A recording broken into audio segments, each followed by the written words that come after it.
کریم فرمانے لگے 3 کام کرو تمہیں مومن ہونے کا مزہ آئے گا. 3 کام کرو. یا رسول اللہ کون سے؟ فرمایا ایک تو ہر چیز سے بڑھ کے اللہ رسول سے محبت کرو, پیار کرو رب رسول سے, پیار کرو. یہاں حضور نے یہ نہیں فرمایا نماز پڑھو, یہ نہیں فرمایا روزہ رکھو, یہ نہیں فرمایا حج کرو, خیرات کرو. وہ کام بھی اپنی جگہ پہ بڑے ضروری ہیں, وہ بھی فرض عین ہیں, ان کے بغیر بھی 1 منٹ کے لیے گزارا نہیں.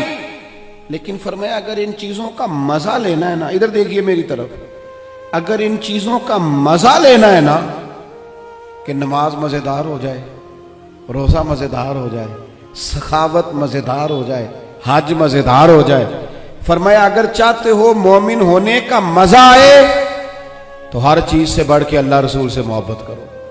یہ بخاری مسلم دونوں میں موجود ہے. اور فرمایا دوسرا کام یہ کرو کہ جس سے بھی محبت کرو نا اللہ رسول کے لیے کرو. چھوڑ دو ذاتی لالچ, چھوڑ دو 1 منٹ کے لیے بھی اپنا ذاتی نہ, فقط اللہ رسول کے لیے, فقط رضا الہی کے لیے محبت کرو. اور تیسرا حضور فرماتے ہیں مسلمان ہونے کے بعد, کلمہ پڑھنے کے بعد کفر کی طرف جانا اتنا ناپسند کرو جتنا آدمی آگ میں جانا ناپسند کرتا ہے.